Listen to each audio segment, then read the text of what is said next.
பரமசிவன் ஃபாத்திமா திரைப்படத்தினுடைய பாடல் வெளியீட்டு விழாவிற்கு வருகை தந்திருக்கிற அச்சு ஊடக காட்சி ஊடக அன்பு உறவுகள் அனைவருக்கும்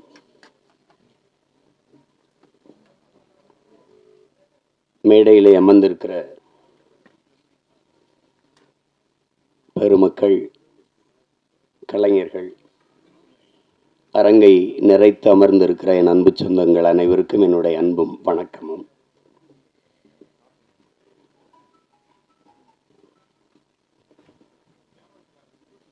பாடல் வெளியீட்டு விழா என்றாலே இசையமைப்பாளர் தான் அதனுடைய நாயகன். ஒரு சிறு வயது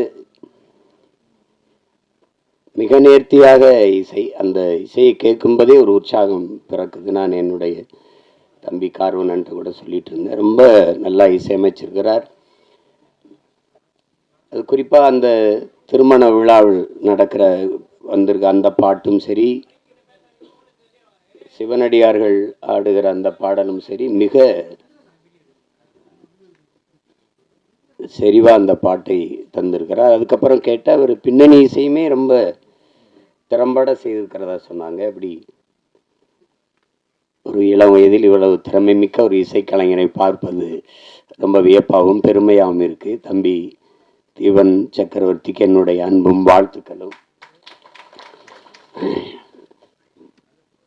பாடலுக்கு மெட்டுக்கு எழுதுவது என்பது ஒரு எவ்வளவு கடினமானது என்பது தெரியும்.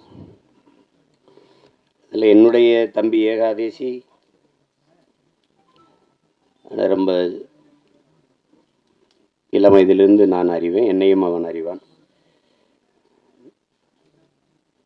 கம்யூனிச இயக்கங்களில் தமிழ்நாடு முற்போக்கு எழுத்தாளர் சங்கங்கள் நடத்துகிற கலை இரவுகளில் தான் நான் என் தம்பியுடைய ஐக்கோ எல்லாரும் நாங்கள் இணைந்தோம். இணைத்தது ஒரு கொள்கை உறவு, அதை தாண்டி எங்களுக்கு இரத்த உறவு எல்லாம். நம்பி கார்வண்ணன் குறிப்பிட்டது மாதிரி ஏகாதேசி என்றாலே அந்த ஆத்தாவும் சேல அந்த ஆகாயத்தை போல பாடலை யாரும் மறக்க முடியாது. அது இந்த தமிழ்நாடு தாண்டி உலகம் முழுமைக்கும் போய் சேர்ந்த ஒரு உன்னதமான ஒரு காவிய படைப்பு தான் சொல்லணும். தாயினுடைய அன்பை அந்த சேலையை வச்சு அவன் சொல்லியிருக்கிற விதம் அவன் ஆகச்சிறந்த கவிஞன் என்பதை காட்டும். அதுக்கப்புறம் நிறைய திரைப்படத்தில் பாடல்கள் எழுதிட்டான். இந்த படத்தில் பாடல் எழுதியிருப்பது எனக்கு பெருமை, ரொம்ப மகிழ்ச்சி. அது என்னுடைய தம்பி கார்வண்ணன் படத்தில் ஒரு வளர்ந்து வருகிற இளைய இசையமைப்பாளரோடு ஒளிப்பதிவாளர் என் தம்பி துரைமுருகன் தான் அந்த காணொலியை காட்டினார், அந்த முன்னோட்டத்தை. அது எடுத்தோன்னே கேட்டது இது யார் ஒளிப்பதிவுன்னு, ஏன்னா எனக்கு தெரியும் இது அப்படின்னு. அது சுகுமாரனோன்னு அதான் நினச்சேன் அப்படின்னு. அவனுடைய ஒளிப்பதிவு ரொம்ப சாதாரண ஒளிப்பட கலைஞனாக தான் வந்தான்.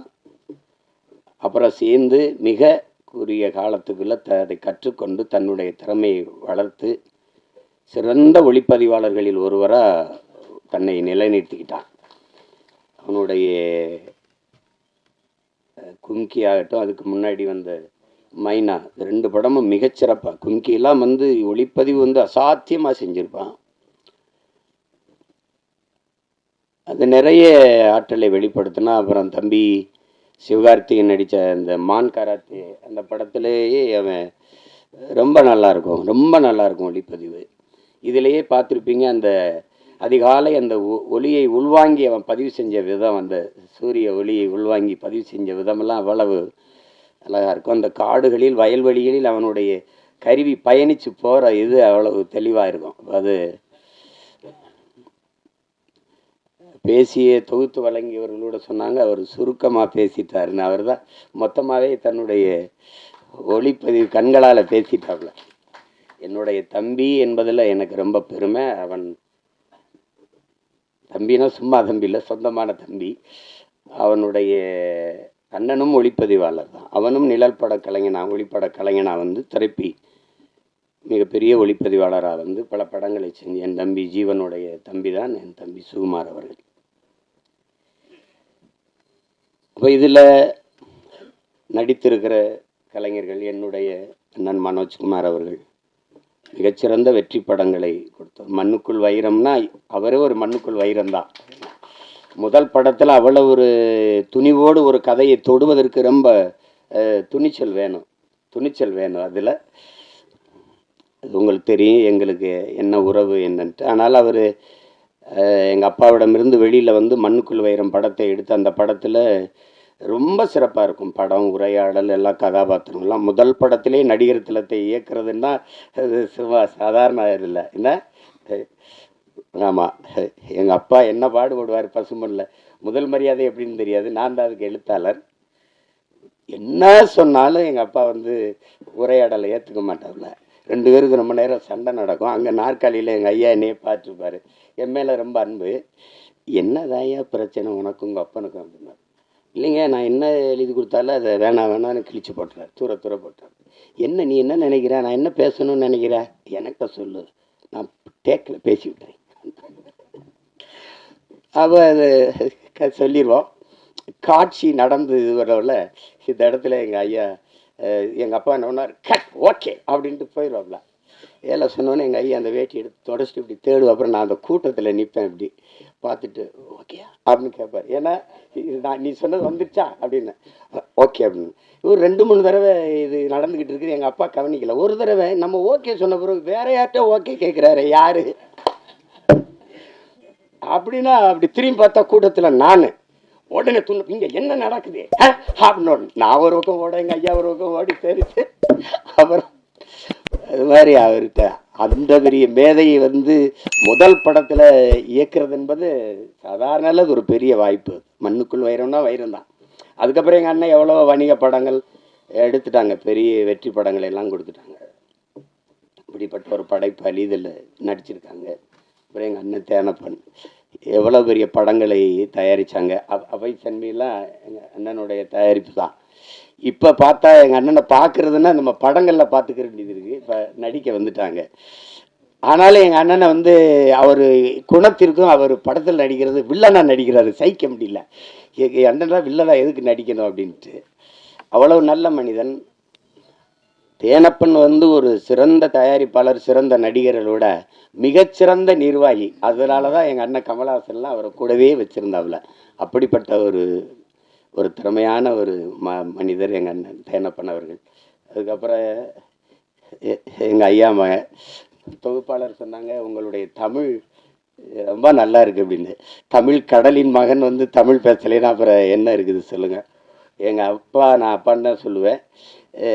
அழைச்சா ஐயா ஐயா ஐயா நல்லா இருங்கய்யா என்னங்கய்யா அப்படின்னு. ஒன்றும் இல்லை ஐயா, படிக்கணுமையா வாழ்க தமிழுடன். எல்லோரும் நம்ம வணக்கம் ஹலோ இப்படி தானே அழைப்பு எடுப்போம். நான் அழைச்சவொன்னே நான் தானே தெரிஞ்சிடும், வாழ்க தமிழுடன் சொல்லுங்கய்யா அப்படி பேசுவோம். அவ்வளவு ஒரு அன்பு. தமிழ் கடல்னா தமிழ் கடல் தான். ஒன்று சொல்கிறேன், நானே எங்கள் ஐயா மைனும் நான் தம்பி படம் இயக்குறேன். நாங்கள் எல்லாம் ஒன்றா பணி செய்கிறோம். அதில் கவி பேரரசு முத்தமிழ் பேரறிஞர் ஐயா வைரமுத்துக்கிட்ட பாடல் வாங்க போகிறோம் 2 பேரும் இல்லையா ஐயம்மனே. அப்போ இங்கே இருக்குது ட்ரஸ்ட் புறத்தில். அங்கே போய் உட்காந்து பேசிக்கும்போது நான் அறிமுகப்படுத்துகிறேன் ஐயாவோட பையன் அப்படின்னு. உட்காருங்கன்னு பேசிட்டு ஐயா சொன்னது ஞாபகம் இருக்குது வைரமுத்து அவர்கள். தம்பி, கம்பன் கூட அவன் எழுதின காப்பியத்தில் கொஞ்சம் வரியை மறந்தாலும் மறந்துருப்பான், ஆனால் அப்பா மறந்துருக்க மாட்டார் அப்படின்னு இல்லையா. அவ்வளோ பெரிய அறிஞன் அவர். தமிழ் கடல்னா சும்மா இல்லை. அப்படி ஒரு பேரறிஞருடைய பெரிய தமிழ் பொக்கிஷத்தினுடைய மகன் எங்களுடைய ஐயா மகன். எனக்கு எப்போவும் எங்கள் ஐயா மகன், அவருக்கு எப்போவும் நான் அராஜகன்தான். அதெல்லாம் அதுக்கப்புறம் சொல்லணும்னா எங்கள் அண்ணன் MS பாஸ்கர் இப்போ சொல்லி சிரிச்சுக்கிருந்தான். இவன்லாம் ஏன்டா நடிக்க வந்தான்னு சில பேரை தோணும். எங்கள் அண்ணன் ஏன் இவ்வளோ நாள் நடிக்க வரலைன்னு தோணும். ஒரு பின்னணி கலைஞனாகவே இருந்து திரைமறைவிலே தன் குரலாலேயே பல பேருக்கு நடிப்புக்கு உயிர் ஊட்டிய ஒரு மாபெரும் கலைஞன். ஒரு காலம் அவரை கைவிடாமல் கொண்டாந்து நம்ம முன்னாடி நிறுத்திடுச்சு. எந்த கதாபாத்திரம்னாலும் ஆகச்சிறப்பாக செய்யக்கூடிய ஆற்றல் இன்னைக்கு தமிழ் திரையுலகில் எங்கள் அண்ணனுக்கு தான் இருக்குது. அது பல படங்களை சொல்லலாம். அது சிறிய கதாபாத்திரம் பெருசு அப்படிலாம் கிடையாது. அது ஒரு தவம். இப்போ என் தம்பி சொல்லும்போது சிவாஜி மாதிரின்னு எங்கள் அண்ணன் கூச்சப்பட்டார். நாங்கள் உங்களை சிவாஜியாயின்னு சொல்லலை. அது மாதிரின்னா மாதிரின்னு எப்படின்னா அந்த ஈடுபாடு. உதாரணமாக இப்போ எங்கள் ஐயாட்ட சொல்கிறேன். எங்கள் ஐயாவுக்கு பசும்பொன் படத்தில் நடிக்கும்போது அண்ணன் சிவகுமாரை உங்களுக்கு தெரியும், அது ஒரு பிசாசு. ராதிகா மேர தெரியும், அவங்க ஒரு பிசாசு. எல்லாருமே மிகச்சிறந்த கலைஞர்கள். அந்த திரையை வந்து உயிராக நேசிக்கிற ஒரு கலைஞர்கள். இது எங்கள் அப்பா, அப்போ கண்ணன் ஐயா ஒளிப்பதிவு எல்லாம். இப்போ இவங்க என்னன்னா எப்போ படப்பிடிப்புனாலும் அதிகாலையில் ஒரு 5 மணி, அதிகாலையில் ஒரு 4 மணி, அப்படி வச்சா இங்கேருந்து வண்டி போய் நாங்கள்லாம் நிற்கும்போது ஒரு நாற்காலியை போட்டு ஒரு ஆள் உட்காந்துருக்கும். அது யாருன்னா எங்கள் ஐயா நடிகர் திலகம் அவர்கள் உட்கார்ந்துருப்பாங்க. தினம் கூச்சப்படுவாங்க, என்னடா நம்ம இவ்வளவு முன்னாடி வந்தோம், அதுக்கு முன்னாடி வந்து உட்காந்துருக்காரடா அப்படின்னு நினச்சி இவங்க எல்லாம் கூடி பேசுகிறாங்க. நாளைக்கு எப்படியாவது நம்ம சீக்கிரம் அவருக்கு முன்னாடி ஒரு 5 நிமிஷமாக அது முன்னாடி வந்துடணும்ன்ட்டு. புரியுதா அவங்களுக்கு? எல்லாரும் பேசி வச்சு வரும்போது அதே மாதிரி முன்னாடி நாற்காலி போட்டு உட்காந்துருக்காப்புல. ஏண்டாடே அயோக்கிய பிள்ளைகளா, எனக்கு முன்னாடி நீங்கள் வந்துடுவீங்களா அப்படின்னு. அந்த இதில் இத்தனை படம் நடித்தோம். அந்த ஈடுபாடு, அந்த முனைப்பு, அந்த ஆர்வம், ஒரு துளியும் குறையாத ஒரு மகனை நம்ம பார்க்கவே முடியாது திரையுலகில். அது மாதிரி இப்போ எங்கள் அண்ணனுக்கு என்னென்னா எந்த கதாபாத்திரம் கொடுத்தாலும் அந்த அர்ப்பணிப்பு முழுக்க உள்வாங்கி அந்த கதாபாத்திரத்தின் தன்மையோடு இணைந்து வெளிப்படுத்துகிற ஆற்றல் இன்றைய தலைமுறையில் எங்கள் அண்ணன் எம்எஸ் வாசுதேவருக்கு இணையாக யாரும் இல்லை. அது சின்ன இப்போ நீங்கள் அண்மையில் இப்போ ஓடிக்கொண்டிருக்கிற டூரிஸ்ட் ஃபேமிலி அந்த படத்தை பார்த்தீங்கன்னா கூட அந்த அந்த பையனை தம்பி சசியை வந்து இவர் கொடுமைப்படுத்துகிறாருங்கும்போது நம்ம கோபமாக வரும். அவள் வந்து நிற்கும்போது அவன் நான் கேரளா மலையாளின்னு சொன்னது இல்லை, நான் இலங்கையிலேருந்து வந்திருக்கேன், தமிழன்னொன்னே சாவியை தூக்கிவிட்டு வண்டிடு சேவ் பண்ண போகணும் அப்படின்னு வரல. அது வந்து இங்கிலீஷ் நடிகை. என்ன இங்கிலீஷ் நடிகை? எங்கள் அண்ணன் கருப்பாக போயிட்டானே ஒழி, அவன் இங்கிலீஷ் நடிகனுக்கெல்லாம் பெரிய நடிகன், மிகப்பெரிய கலைஞன். அவனுக்கு ஒரு வரம் வந்துருப்பாருங்க, தாத்தா காமராஜுக்கு குரல் பதிவு கொடுத்த கலைஞன். அது எவ்வளோ பெரிய இது, எப்படி சிலர் வருது இதெல்லாம். இன்னும் எனக்கு நான் ஒரு தாய் வந்து குழந்தையோட வந்து, ஐயா என் புருஷன் இப்படி போலீஸ் பிடிச்சிட்டு போயிடுச்சா, ஏன் பிடிச்சிட்டு போனாங்க, சும்மா பிடிச்சிட்டு போயிருக்க மாட்டாங்களே, இல்லை சாராயம் தானே, பார்த்தியா சாராயம் தானே, ஐயா என் குடும்பம் கடுமா அதுனா சேச்சே போப்போ அதெல்லாம் கொலகார போய் கொலை பண்ணால் அவனை மன்னிக்கலாம், ஒரு குடும்பம் தான் போகும், சாராயம் வச்சா தான் ஊரே நாசமாக போயிடும், போப்போ உடனே மன்னிக்க முடியாது அப்படிம்பாரு. அதெல்லாம் அது அந்த அவர் என்ன உடல் மொழியில் நடித்தாரோ அதே அளவுக்கு தன்னுடைய குரல் வளர்த்தால் குரல் நடிப்பில் போய் பொருத்தி பேசுறதுங்கிறது, குரல் கலைஞர்கள்ங்கிறது சாதாரணம் கிடையாது. அப்படி எண்ணற்ற படங்களுக்கு உயிர் கொடுத்த மகன் இன்னைக்கு திரையில் நம்ம பார்க்குறோம். நானே எங்கள் ஐயா மேனும் பேசிக்கிட்டு இருந்தாலும் ஒரு 15-20 வருஷத்துக்கு முன்னாடி வந்திருக்கக்கூடாதா அப்படின்னு.